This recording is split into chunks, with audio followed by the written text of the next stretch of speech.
Alright, everybody. Question number 12 is about polarization. First, look at it. First, it's an unpolarized light. So it is a random light, okay, in every direction, and its intensity is I naught. After passing through the vertical polarizer, you know that from random to polarized, half of the energy is disappears. So the intensity becomes I naught over 2. And then the other one, look at here. First one is vertical.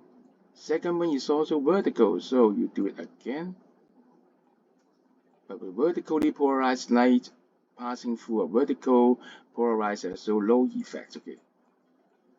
The intensity of light passing through it is also I naught over 2.